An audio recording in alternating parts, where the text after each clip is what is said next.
Hello and good afternoon, everyone. Bonjour and welcome to Israelis Are Heading to the Polls, a discussion about the current events in Israeli politics and the latest round of elections. My name is Gail Adelson-Markovitz, and I'm the National Board Chair for the Center for Israel and Jewish Affairs, CIJA, the advocacy agent of Jewish federations across Canada. CIJA is a national, nonpartisan, nonprofit organization dedicated to protecting Jewish life in Canada through advocacy. CIJA represents hundreds of thousands of Jewish Canadians affiliated with Jewish federations right across Canada. In today's panel discussion, we will discuss the ins and outs of Israel's latest round of elections and what it means for the young Jewish state. This discussion is part of CIJA's The Exchange series that brings together diverse voices on hot topics of interest to Canada's Jewish community. Make sure you check us out at www.cija.ca and follow us on Twitter, Facebook, and Instagram to stay up to date. I am delighted to introduce our moderator for these discussions, Becca Wertman-Traub, the Director of Research at CIJA. Becca? Thank you, Gail, and thank you to everyone for joining us today. Like you, I'm very interested to learn more about this current round of Israeli elections, the fifth in just 3 years. Today, we've gathered a diverse expert panel from Israel's top English language newspapers to help us understand this further and to answer our questions about why there have been so many elections in the past 3 years, what happened to the previous government, what we can expect from this round of elections, and why this matters for global and Canadian Jewry. Joining us is Lahav Harkov, who is the senior contributing editor and diplomatic correspondent of the Jerusalem Post, analyzing and reporting on Israel's relations with the world, the Prime Minister's office, the National Security Council, the Foreign Ministry, and more. Lahav was JPost's top analyst and reporter in the Knesset for over 8 years. We also have Haviv Redinger, a veteran Israeli journalist who serves as the senior analyst at the Times of Israel. He has covered Israeli politics and the country's foreign and regional policies, as well as its relationship with the Jewish diaspora since 2005. He also served as Director of Communications for the Jewish Agency for Israel, the country's largest NGO. Finally, we are pleased to welcome Anshel Pfeffer, Senior Correspondent and columnist for Haaretz, correspondent for The Economist, The Times, The Jewish Chronicle, and author of Bibi, The Turbulent Times of Benjamin Netanyahu. To ensure your perspective is included, I invite you to pose your questions in the question and answer box of this webinar. We will all do our best to answer as many as possible.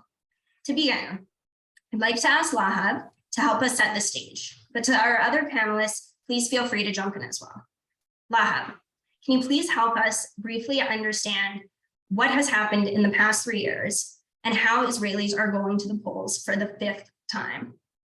It was pretty hard to sum that up briefly, but I will do my best.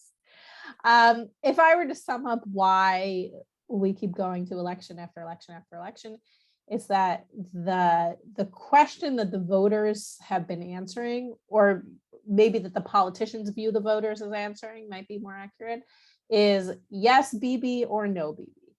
The divisions have become less and less ideological. Not that they're, I mean, the differences in ideology and policy exist, but at the end of the day, the biggest campaign promise anyone can make is whether they're going to sit in a coalition with Netanyahu or they won't. Now, this was true, or somewhat. Netanyahu tried to make this true in the past, in the 2013 and 2015 elections, actually. He really tried to make it a referendum about himself because he felt that he would win, and he won those times, really. But this phenomenon became really heightened in the election in 2019 because this was the first election where Netanyahu was under indictment for multiple counts of corruption. The indictment came down several weeks before that first election in 2019. As I'm sure you all know, there were several more elections after that, 2 in 2019. Anyway, so the map split up differently than it had before, whereas before it was right and left, more or less, and the right was willing to sit with Netanyahu. Wasn't necessarily everyone promised they would, but they were willing. After the indictment, there were entire sections of the right that wouldn't sit with him. Some of the indictment was more of an excuse because, just to give the example of Avigdor Lieberman, he's had his own legal troubles, and some really saw it as an ideological, like a real strong belief in to have clean government, that we shouldn't have corruption, that it's not appropriate to have a prime minister under indictment. That was later Gideon Sa'ar. But either way, Netanyahu was no longer able to form a majority. And in each of these the first four elections has had its own little nuances that I can't get into in 5 minutes about why specifically that didn't work. But in the sort of 3,000 feet altitude perspective, that is what it was. Our last government was extremely diverse. It ranged from very solidly right-wing, even far right-wing, although I would say those in the government who were seen as far right wings were sort of moderated in that year. But anyway, ranging from there to the far left. And then in addition, we had an Islamist party, which is not so easy to place on the spectrum of right and left in Israel, but it was just another element that you had to balance in this very diverse unity coalition, where the one thing they had in common, well, almost all of them had in common that they refused to sit with Bibi. And then Naftali Bennett, who became prime minister, was flexible on the question of Bibi, and that coalition was formed. But they had so many things that they disagreed on that while in the beginning they said, we'll only work on the things we agree on and not try to get into fights so that we can have this government and we can have stability in the country after so many elections. Things started coming to a head in the last few months, and the coalition fell apart a few weeks ago. And now we are going to election number 5. So that's my 5-minute explanation. I'm sure people will have questions because it's a very complicated situation. It is indeed. And so we'll get back to, I think, some of those nuances. But for now, so Lahav, you touched a bit on this. And Angela, I want to ask you, you've written an entire book about Israel's former prime minister and current leader of the opposition, Bibi Netanyahu. So can you help us understand a bit more about who the players in this round of elections are, including Bibi, but who else? So first of all, we have obviously a serving prime minister who's the prime minister of a caretaker government, which means that he hasn't got full powers. I'm talking, of course, about Yair Lapid. The fact that he's the prime minister of a caretaker government and therefore doesn't have all those powers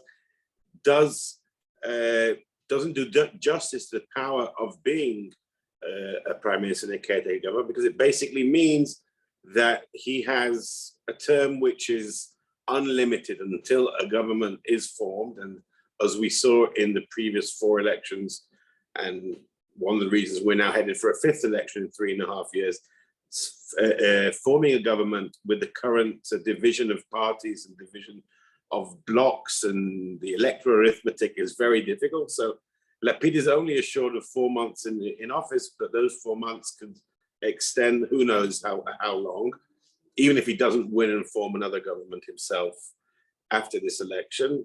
So Yair Lapid is the prime minister and currently the leader of the 2nd largest party. According to the polls, Yesh Atid, Lapid's party, will be the 2nd largest party in the next Knesset as well. It's hard to see that status changing. So Yesh Atid will be the main party of the center-left, perhaps, bloc opposing Netanyahu. That's a given. The wild card in this, you mentioned Netanyahu, we'll get back to him obviously in a second. The wild card in this election is Benny Gantz, who, now that his list has merged with Gideon Sa'ar's New Hope party, his list Kahol Lavan, so now that they have this kind of merger of a list, they look like becoming the 3rd largest party in the next Knesset. And even though they'll probably have perhaps a dozen seats, maybe 14, 15, if they do better than the last polls say, the fact that there's just the 3rd largest party doesn't mean that Gantz has a bad chance. He actually got quite a good chance of becoming the next prime minister, because at present he looks like the person who will be able to command the widest array of parties or to attract them joining his coalition. That's certainly a wider array than Netanyahu seems to only have 4 parties, even though those parties could constitute almost half, if not perhaps, if it goes his way, maybe even a very tiny majority in the next Knesset. Probably won't, and therefore Gantz will have more flexibility. And Lapid has less flexibility because of the fact that some of the parties, especially the ultra-Orthodox, probably will be very reluctant to join him. And then, of course, we've got Netanyahu, a newcomer, just 35 years in Israeli politics. Of those 35 years, 23 years Likud leader. In this election, he's going to break the Israeli record. He's going to be the party leader, leading a party into a Knesset election the most times. This is going to be his 11th election as Likud leader, breaking Menachem Begin's previous record of 10 times being Likud leader. And Netanyahu is at the sprightly age of 72, still full of energy, still fighting for another comeback. As Lahav mentioned just before, facing multiple charges of corruption in the court. So he's also got a very personal motivation to try and become prime minister again and somehow eviscerate the Israeli judicial system, so he won't have to face the music at the end of the judge's verdict. And that's that's the three. What I think is going to be a three-headed race to be Israel's next prime minister. And obviously, there are many other parties in the race that I'm sure we'll get to the rest of this evening. Fantastic. Thank you. So going to Habib, do you believe that any of this has an effect on Israel's diaspora relations, the frequent elections, and how did this past government address the subject, if they did at all? And especially, what about issues of religion and state that are often of great concern to diaspora, and I know Canadian Jewry? Thank you for having me. I have been put in the position of telling diaspora Jews how this is affecting them. So I just want to acknowledge that first. I'm going to try and say something about what I think is happening, but of course there are going to be very significant opinions probably.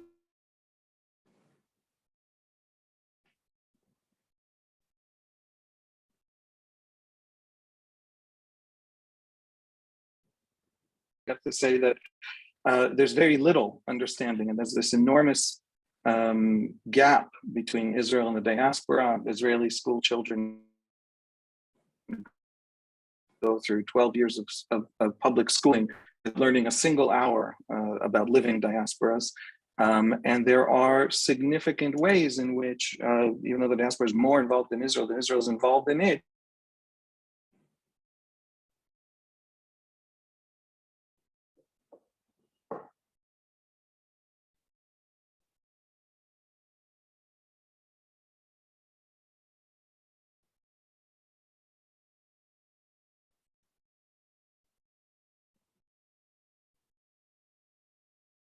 Okay, I think we're losing. responding to, can you hear me? Yes, Habib, your internet is coming in and out. I was about to tell our audience how Israel's a startup nation, but yet we all suffer from serious issues with our internet here. Yeah, yeah. I blame Russia for doing that. If everything looks stable now, I'll keep going. I think that the diaspora Jewish experience of the insane turbulence of the last 4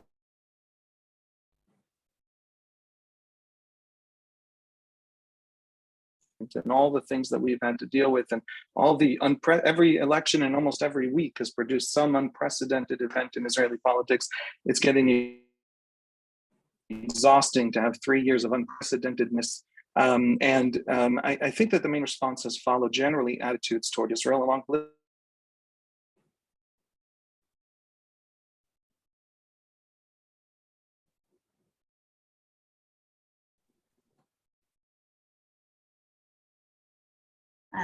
shoot, the internet troubles. Lahav, Anshul, can I ask one of you to jump in and help our audience understand what, if any, effect these elections might have on diaspora and Canadian Jewry? I'm falling out again? Yes, unfortunately. So come back to me and I will do my best to fix the connection. No problem. Lahav or Anshul, want to jump in on this one? Yeah, I mean, I don't think it's like very direct effect.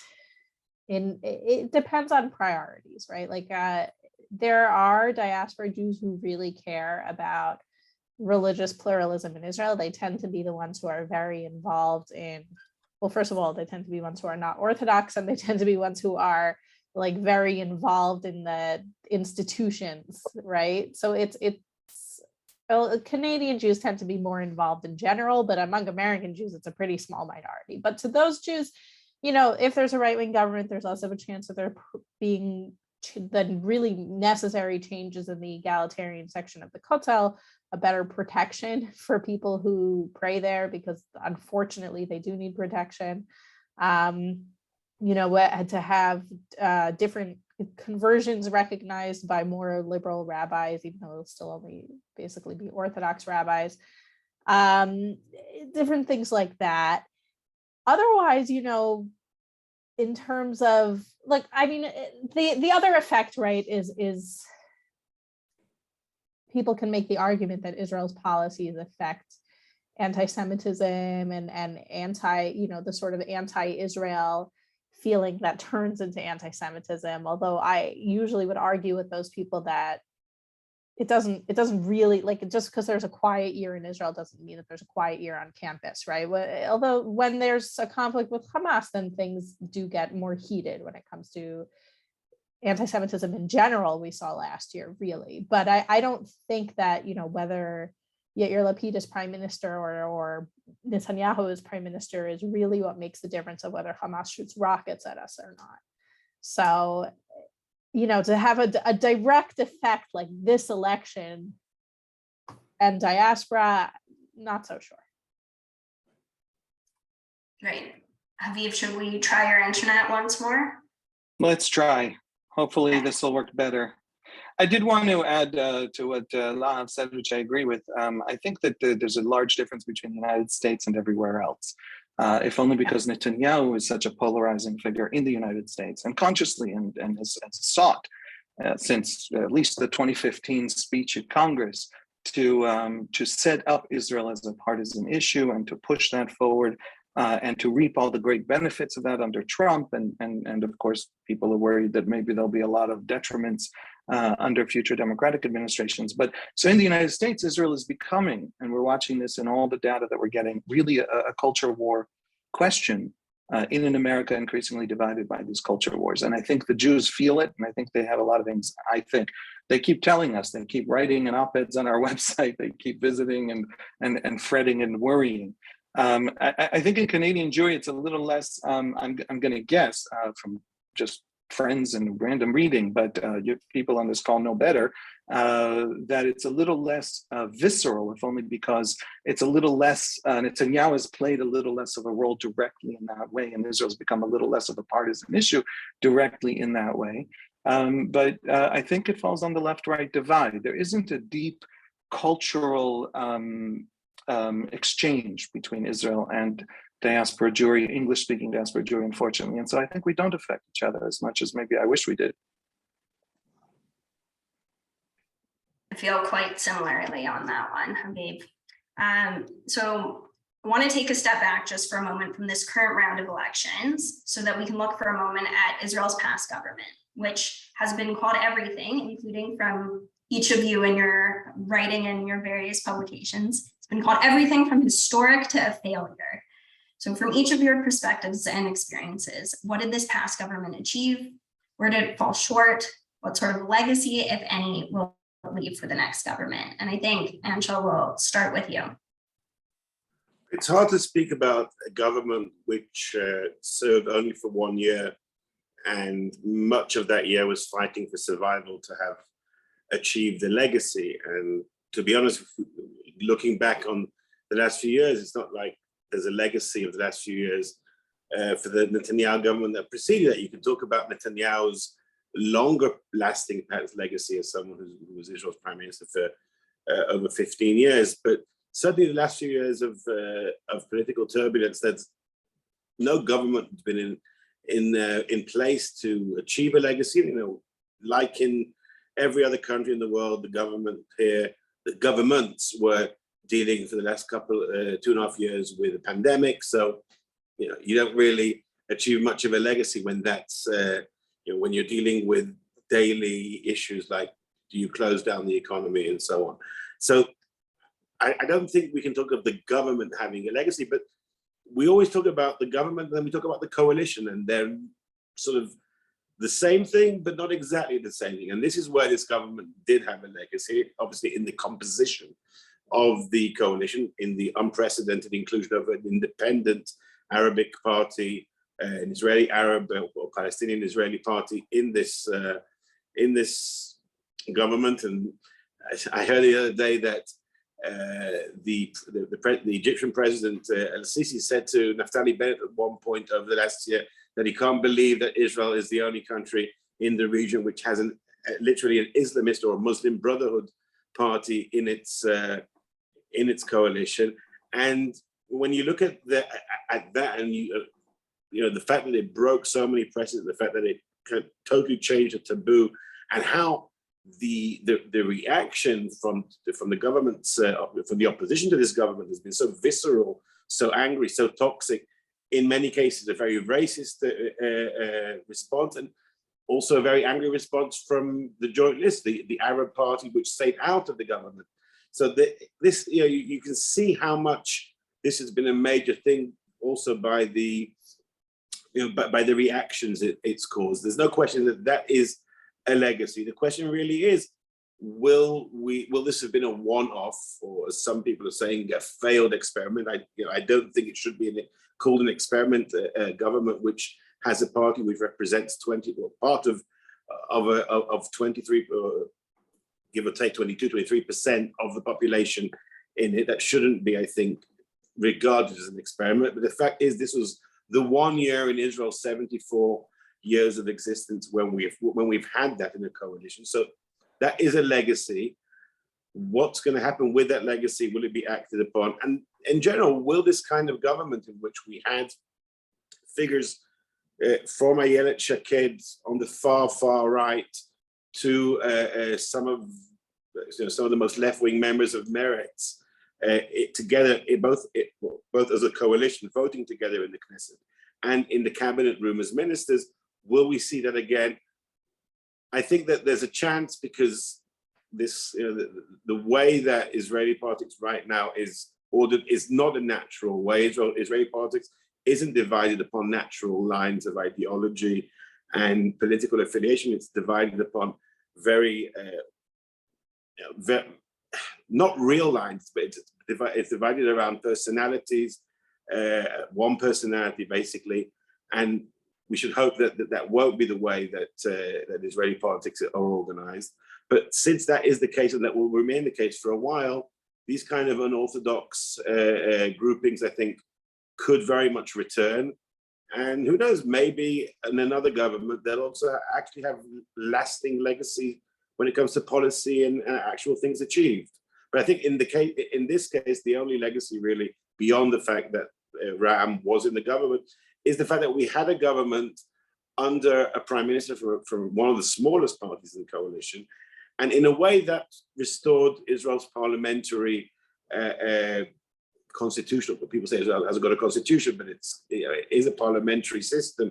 And for so many years under Netanyahu, it kind of changed into a quasi-presidential system. Having a prime minister from a very small party, and therefore he's at the mercy of the Knesset, of Israel's parliament, I think has restored in a way the parliamentary fundamentals of the Israeli system. Amazing. Lahav, do you want to jump in on this one? Yeah, I mean, there's this two sort of ways of looking at it. Like we certainly are very democratic, and the fundamentals of the system are strong in the sense that we can change our leaders and have our say. But the stability factor is really bad. I mean, it just has impacted so many things. We just had a government for a year, and they, I think, righted the ship in a lot of ways in terms of what was lost. This isn't like a partisan political statement, but in terms of what was lost from being unstable for so long, right? They passed a budget and et cetera. But the if anything could convince Israelis to try to change the system, and I don't have the answers of exactly how it should be changed. There are different things that sound interesting to me, but I think that it's been these 3.5 years of instability. I mean, it just, part of it is the personal politics of just, Netanyahu is staying there, even though all indications are, that he failed to form a government so many times that, and if he stepped aside, probably things it wouldn't be magically stable and better, but it would, we'd move in that direction. But it's also, I think, a failure of the system that we can just be spiraling like this. Habib, anything to add? Yeah, I'd like to disagree with what's been said, just to spice things up. I think Israeli politics has always, at its fundamental core structures, its underlying behaviors, has always been deeply, deeply tribal. We have a Sephardi ultra-Orthodox party and a Ashkenazi ultra-Orthodox party. That's an ultra-Orthodox party for Jews from the Arab world, the Muslim world, and an ultra-Orthodox party for Jews from European extraction. And they share, just about every policy, but they don't share a cultural tribe, for lack of a better term. We had a left that collapsed in the second Intifada, and the terrorism that essentially ended the Oslo process in 2000. The left hasn't won an election since. But those voters who are more liberal-minded, secular, they live in different places from where these other groups live. Israeli politics has always been very, very divided, very, very tribal. It looks a lot more like Lebanon, Israel, than it does like France in terms of how voters vote, how they behave. It's why we have also, a single constituency national party list election system. Look it up on Wikipedia. It's not complicated. It just sounds complicated. But essentially, Israelis only vote for party. We have no geographic vote. We only have this kind of cultural tribe decision. How big are the tribes is essentially what every election sorts out. And we've had some profound changes in how a lot of the most significant, a lot of the tribes of Israeli society think about themselves over the last 20 years. So we saw, for example, 15 years ago, the ultra-Orthodox parties were non-Zionist, sometimes anti-Zionist. They wouldn't sit as cabinet ministers. They wouldn't swear allegiance to the state, and they certainly wouldn't represent the government of Israel at Memorial Day ceremonies for the army. And they have done all those things in the last 5 years. And they have really, and from the bottom up, we're seeing ultra-Orthodox voters tell us that they feel right-wing. They've gone from non-Zionist to right-wing Zionist instantly, right? And they've done it very quickly. And Ra'am represents a similar revolution that we've been seeing for 15 years and more in Poland. There are now roughly half of Israel's Arab population. When you ask Arab Israelis, what are you? They say, well, we're Palestinian. We are, most of them, Muslim. We are many, many layers of identity. But for 30 to 40 to sometimes 50%, depending on how you phrase the question, the most important identity in their 5 or 6 identities is Israeli.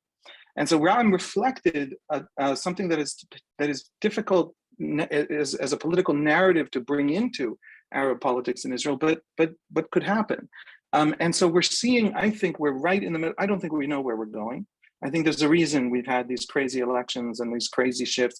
There's, the people who are profoundly loyal to Netanyahu, utterly loyal to him, one election after another. First of all, they're no longer so loyal. After the third election, the ultra-Orthodox public, the voting public, when you polled them, they said they want to go with Netanyahu to a fourth. But we now have several polls, good polls, including some commissioned by the ultra-Orthodox parties, in which the ultra-Orthodox voter says if he can't pull off a win this time, we don't go with him to a 6th election. We'll sit with the left, we'll sit with a different right-wing leader. Well, if Netanyahu there's a cost to sitting in the opposition, right? There's a cost to following Netanyahu again and again and again.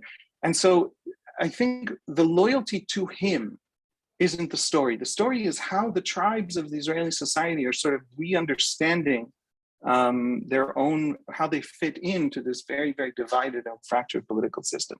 Yeah. I'll stop there. That's, as they say in Hebrew, on the edge of the fork. But I think something very large is happening. And because we're deep inside it, I don't think we understand it very well. Definitely. And I just want to thank our audience. Thank you all for the very, very thoughtful questions that you're posing in the chat. We're getting them, we're looking at them, weaving them in. And so keep sending them in.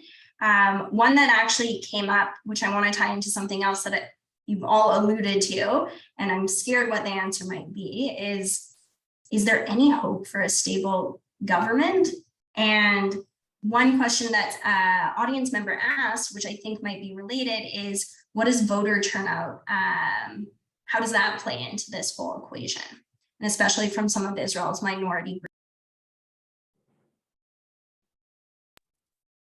And whoever wants to jump in can feel free first. Well, the voter turnout, I'll let Anshul say. Around 70 in the last 4 elections. It dipped a bit in election number 4 in last year. It went down to 67.4 if I'm not mistaken.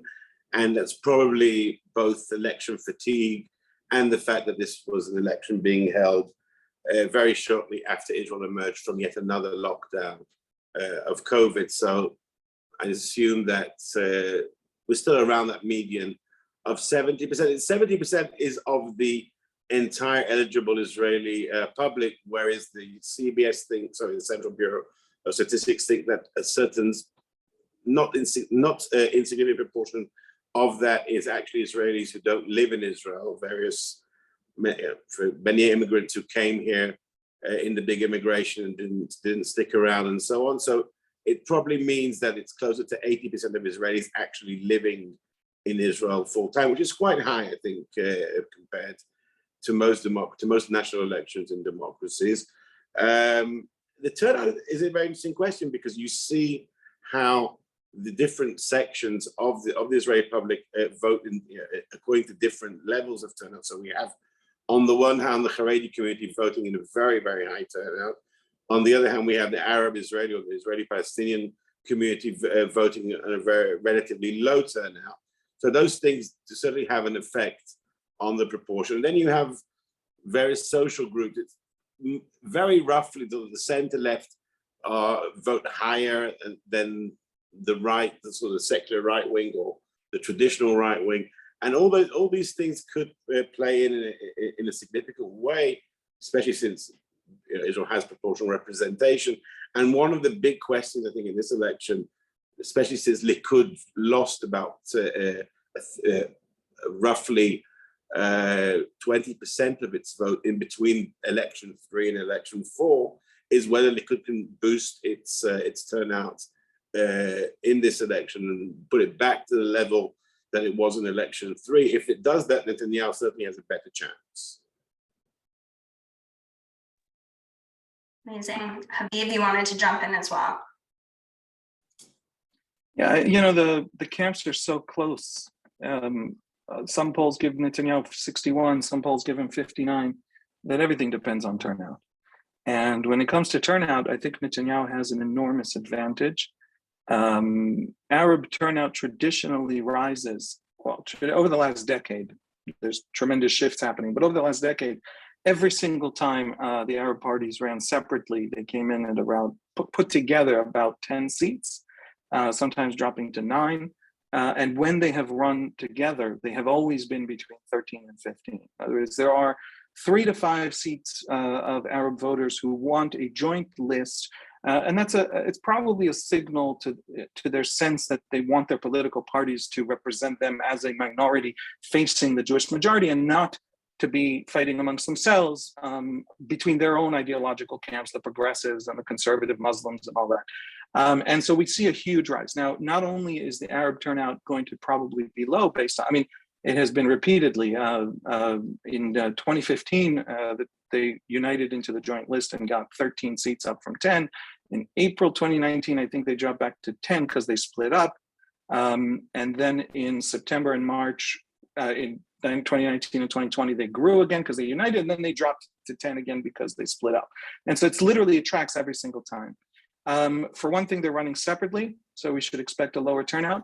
And for another, they have internal polling. Joint List has an internal poll that says the turnout might be as low as 41%, which is very low, even for low periods. And so the Arab voters are very upset, very frustrated.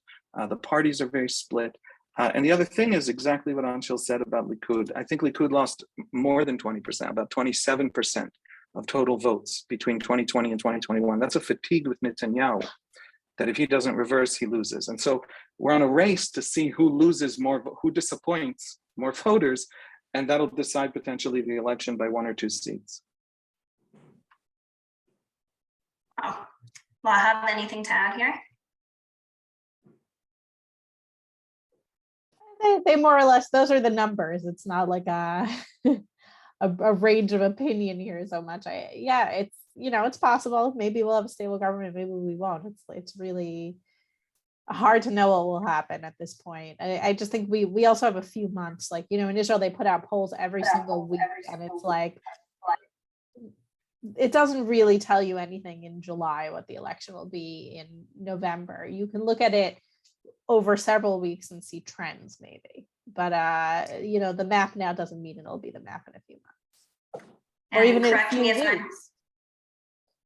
correct me if I'm wrong. We don't even necessarily know all of the parties. We don't yet have the list of candidates running on each party.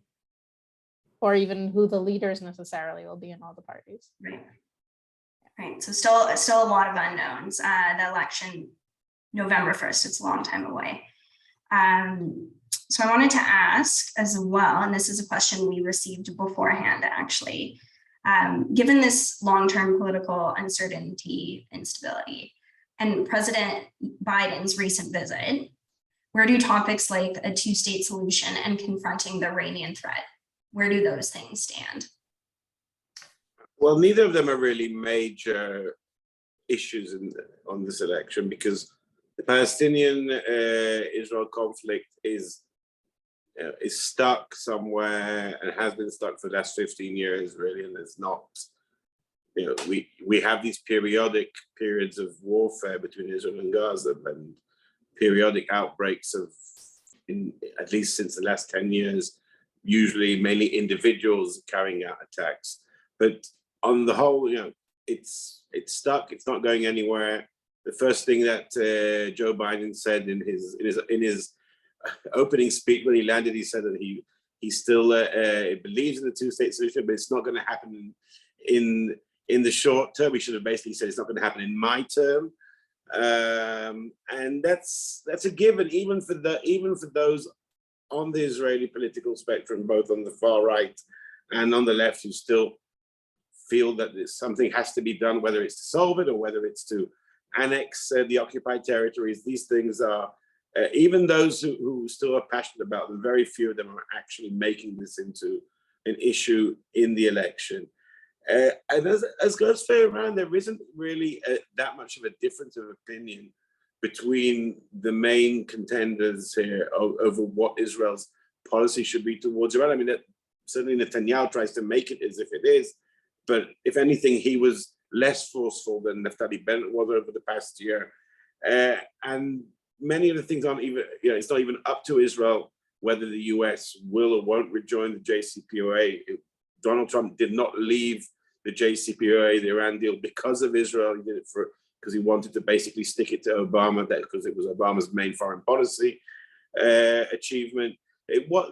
These issues are really not the main things on the agenda here. And unless something unexpected happens in the next three and a half months until the election, which will make these once again issues, the issues will be issues of identity, of what Chaviv likes to call tribalism.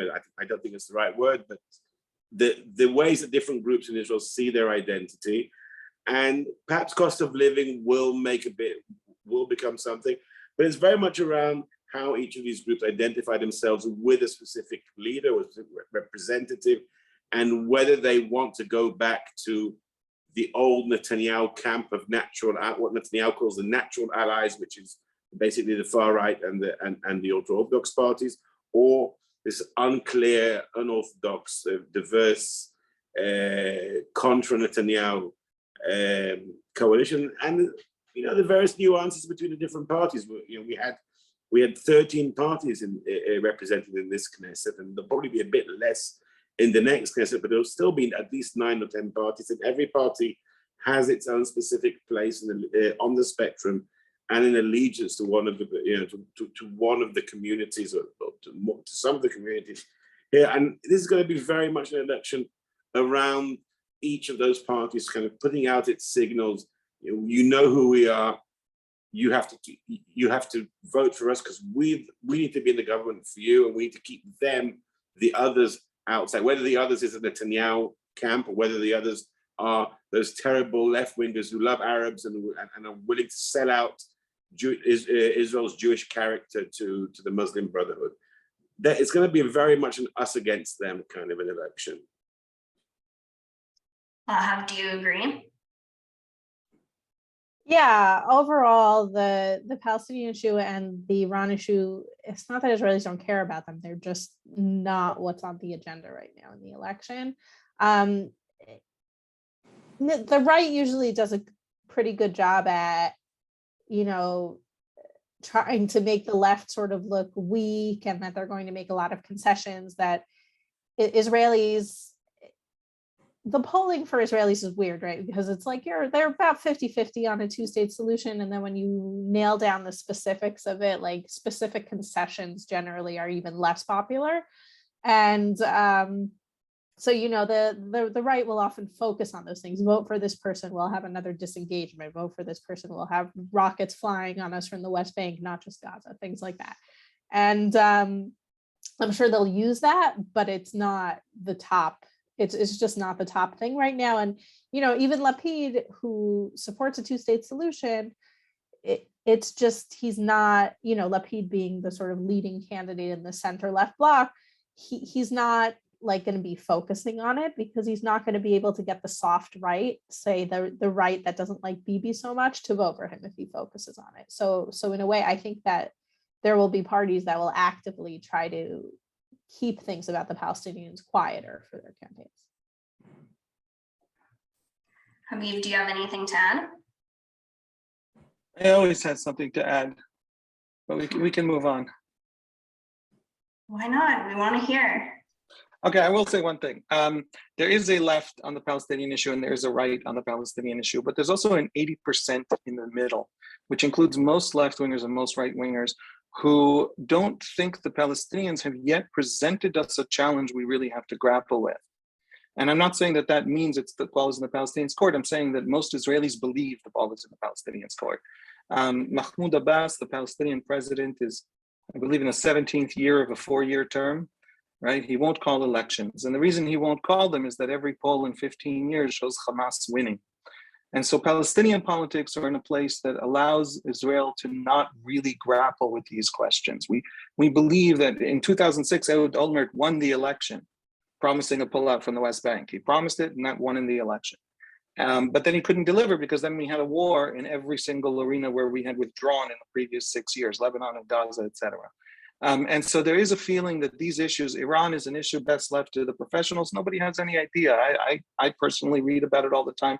I'm even paid to comment about it, but I don't entirely profoundly understand exactly where it is, what the options are for the West, what a Mossad or CIA capable of doing, right? So it's not an issue that really voters think is really for them to answer on. And on the Palestinian issue, as long as Hamas is the most popular by far faction in Palestinian politics, nobody on left or right sees a path forward. Left are very sad about it, right are maybe a little more relaxed about it, but nobody sees that path. Right. So in that case, I think Angela, you mentioned that maybe economic issues, cost of living issues would play a role in this election. Habib, you mentioned sort of the personal politics, the tribalism. Anything else that voters care about in Israel?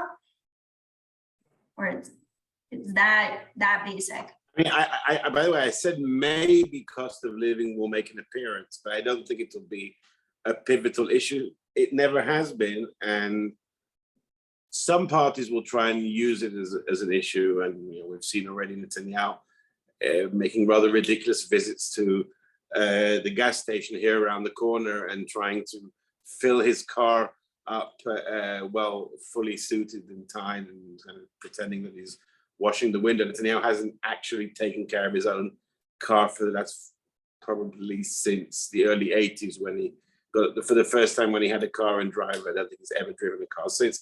But it was kind of like, look at the rising gas prices. I don't think that Israelis are going to be swayed by that. I think Israelis are intelligent enough to know that gas prices and other prices are rising mainly because of international global factors. But it's something to sort of fill up the time. This is a very long election campaign, and as I think Lau said before, we don't yet even know which exactly are the parties which are going to be running, who will merge, who will split, some will drop out. The candidates list will only be decided towards the deadline of September the 15th, when they have to be filed with the Election Commission. So we've got a very long summer in which very little is actually going to be happening in this campaign. To say that we know now what the issues are is slightly presumptuous, because the crunch time is going to be around the Chagim in late September and October. And even then, the Chagim are going to be more interested. Israelis are going to be more interested in where they're going to be for Rosh Hashanah than who they're voting at that point. I think also, I agree with everything Anshel said, which doesn't often happen. But I also think that it's not that we don't yet know what the election is going to be about. The campaigns don't yet know what it's going to be about. Netanyahu has almost a postmodern problem. He needs to run a campaign that'll get the base out. His base collapsed on him in the last run. And now the Haredim are saying, about 50% of them are saying, we're not going to a sixth run. So this is your last chance. And so he needs to have a mobilizing campaign, which was probably a very vicious and aggressive campaign. Calling the Likud campaign racist over the last 3 years is not an exaggeration. They literally had this shtick where they tried to sneak cameras into Arab polling booths as a PR gimmick, not actually because to actually do it for real reasons is horrifying. But as a PR gimmick, somehow is even worse, right? It was to argue that there's massive fraud in the Arab ballot in Arab majority areas and at those ballot stations, which there never was, and there was never proof of. Even with those cameras. And so there has been this very aggressive, very vicious campaign. Benny Gantz, between the election 3 and 4, Likud's campaign said that he was mentally ill. I mean, those Likud spokespeople talking on national television, constantly battering it, beating that drum. He's mentally ill. Do you want to be prime minister? This man who Netanyahu himself appointed chief of staff of the Israeli army. And that he had cheated on his wife, and Iranian intelligence got wind of it because they hacked his phone. And those were official lines of the Likud campaign. And so we saw this incredibly aggressive campaign. Netanyahu needs that kind of really Trumpian, mobilize the base kind of a campaign. At the same time, something like a quarter of the right won't go with him because he's become what he's become. And so he needs a campaign that goes to gas stations. I don't think he goes to gas stations because anybody's going to vote on the price of gas, because we vote on our sort of socio-cultural subgroup. I'm trying not to say tribe. But he's going to gas stations to say, oh, look, I'm not just that campaign of the last 2 years. I'm also the good Bibi, the economist Bibi, the MBA Bibi, the Bibi who did major economic reforms in the 90s and in the 2000s that are responsible to some degree to Israel's prosperity. So he's trying to run a campaign in which he is not a Trumpian and a campaign in which he is, and he's going to have to run them simultaneously to different audiences. I think this is going to be a very strange election. Lahav? Yeah, I agree. I agree with what both of them said. So I do think like it's hard to put a finger on what the campaign issue is going to be. Inflation is everywhere in the world, including Israel, and it's like big news here. But at the same time, the economy has always been like weirdly not a high, like you ask Israelis what they care about and they say they care about the cost of living, they care a lot about the cost of housing. And then when you ask Israelis what they vote on, they say things like, they say like national security, basically. And even though we were talking about the Palestinians the same way, I don't really think the campaign is going to be about national security. So it's going to be a really weird campaign, like Haviv said. The Netanyahu thing is interesting also, just to add to what Habib was saying about him having to run sort of two campaigns at once. The Likud the activist elements in Likud have like turned things into a real sort of cult of personality. And Netanyahu nurtured it and encouraged it all along.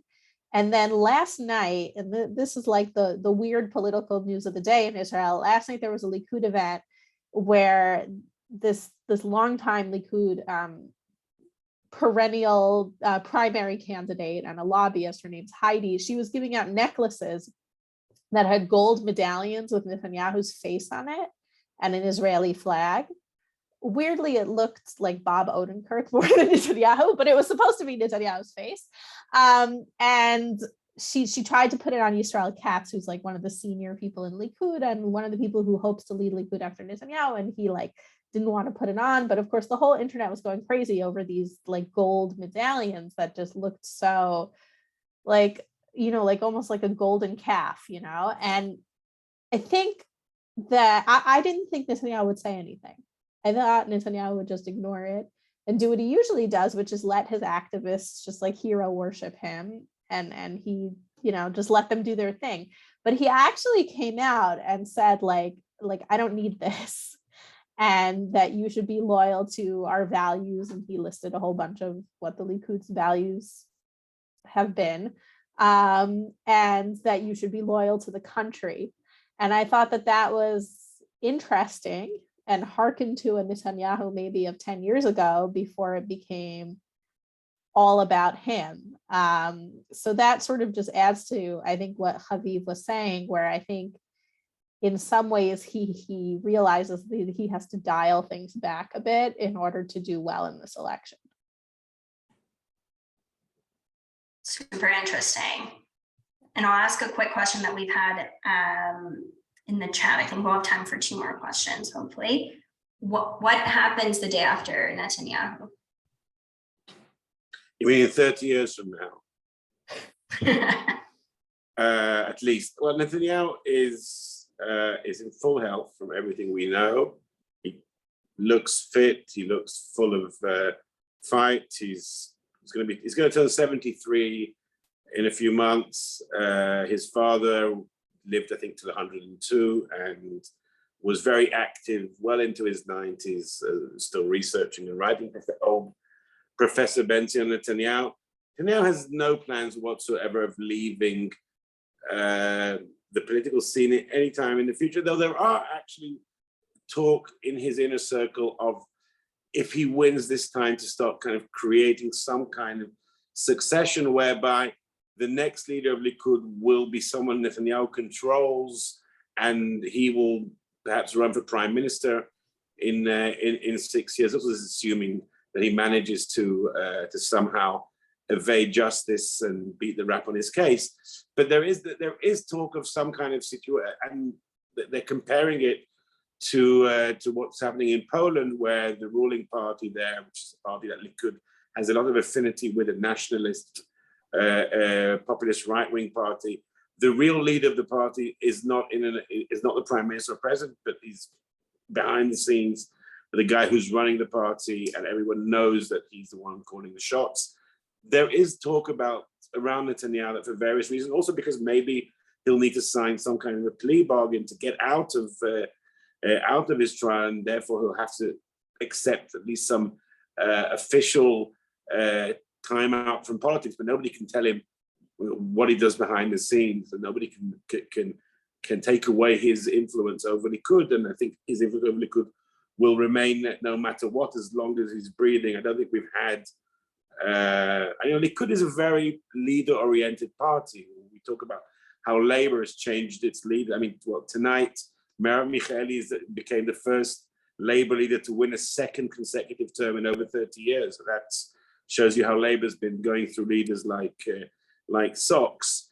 But Likud, in its entire existence, and I'm going back to the foundation of the Zionist revisionist movement by Jabotinsky 100 years ago, has only had 5 leaders in all this time. Netanyahu's not even the longest serving of those 5 leaders.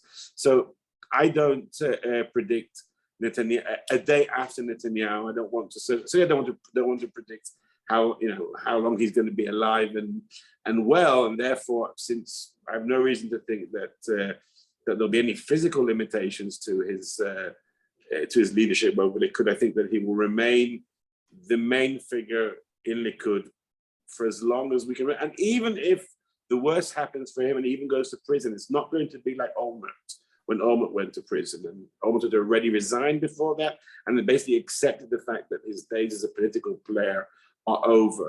If the worst comes to the worst as far as Netanyahu is concerned, and he is convicted, and he is sent to Wing 10 in Marcial prison, the wing specially built to hold prime ministers, as we saw for Olmert,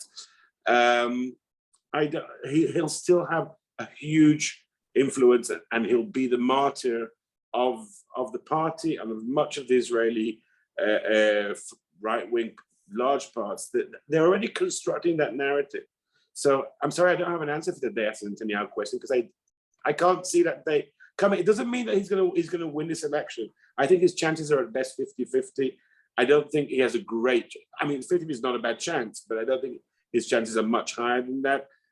But even if he doesn't become prime minister again in the near future, he will still be the real leader of Israel's biggest party, and that's not something that's going to change in the near future. The next leader of Likud will, if it's not Netanyahu, be someone that Netanyahu is controlling, and not someone. All these hopefuls like Nir Barkat who think that they can win the leadership and the day after Netanyahu are kidding themselves, because no one will be elected Likud leader against Netanyahu's will. Lab, and then we'll leave, and please also work for that time. So if you have any last minute thoughts as well, please include those.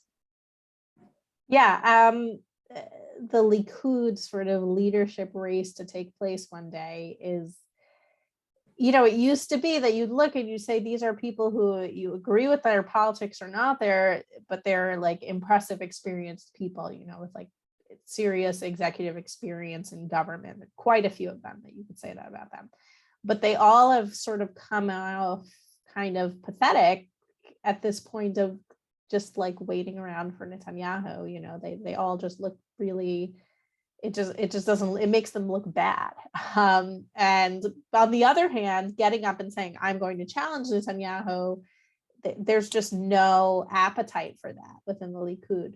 So I agree with Anshul that I think we're going to have someone like parachuted in who's like a Netanyahu guy, and there have been reports that behind the scenes, this is years ago already, Netanyahu talked about either former ambassador to the US, Ron Dermer, which I think would actually be kind of a tough sell. I don't think most Israelis like really know him, or but probably the more likely candidate, and one that I think maybe has better appeal in Israel, is the former chief of the Mossad, Yossi Cohen.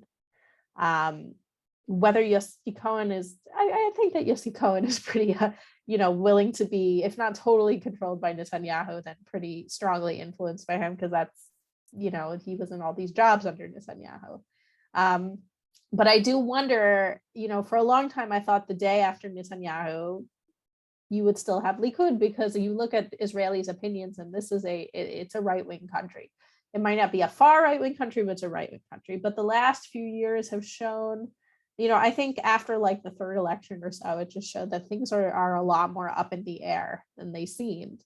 And it could be that just on experience and name recognition, even if Israelis' opinions are to the right of someone like Yair Lapid or Benny Gantz, that they could end up winning if Likud doesn't end up with a candidate that's has the same level of like recognition from the public. Yeah, we have 1 minute, and then unfortunately we're gonna have to wrap up.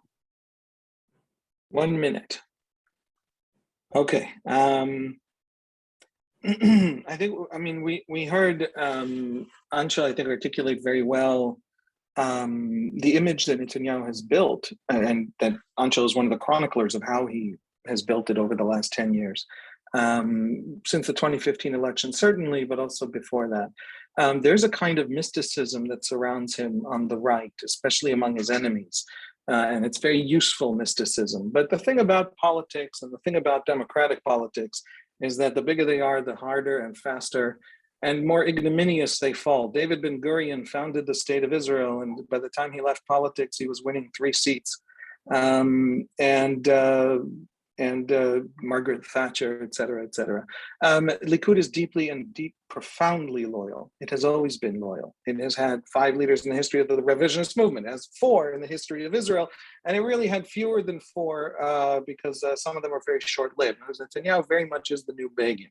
But Netanyahu can't win anymore, and a party that got used to power, and a party that got so used to power and so used to the left being unable to win, that it allowed itself to become a little bit of a non-serious party. A lot of the populists are rising up the ranks of the Likud, and some of the more accomplished and serious and thoughtful people who used to lead the Likud lists for decades and decades and decades, we saw a certain kind of profile, are dropping on the list. And so that party has lost the ability to win elections because of Netanyahu and with Netanyahu. And so there is a hunger now. I interpret, I think Lav was referring to Yuli Edelstein, the number 2 in Likud, who was going to run against Netanyahu in the primary, and he announced last week that he's not going to run against him because he believes in uniting the party and running together.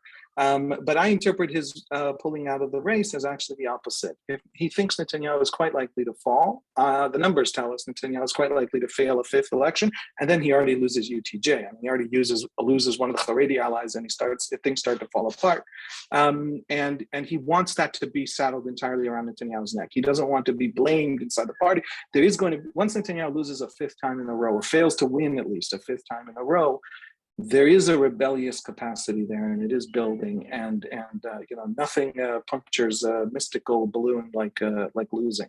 So I think there will be a post-Netanyahu era. He might win this one. It'll be after, but it will come, and it'll come in the next few years, very short few years. So unfortunately, we're short of time. So I'd like to ask CIJA's National Board Chair, Gail Addison Markovitz, to join us again. Thank you all. Thank you, Lahav. Thank you, Haviv and Anshel, for your expert commentary and insights, and for helping us to understand more clearly the ins and outs of Israel's democracy and the current round of elections. And thank you, Becca, for your skillful moderation. And to all of you for joining us today, I hope that this discussion has answered some of your questions and provided you with sufficient information to discuss the legislation with this legislation with others. In addition to educational programs like today, CIJA is working with elected officials to ensure the Canadian Jewish community feels safe and secure, from, among other initiatives, advocating for enhanced security programs for our communities to efforts to combat online hate. For more information about these and other issues of concern to Jewish Canadians, be sure to visit our website at cija.ca and sign up for our newsletters. Please also follow us on Twitter, Facebook, and Instagram for daily insights. Thank you again, all of you, for joining us, and I guess we are officially adjourned. Bye-bye.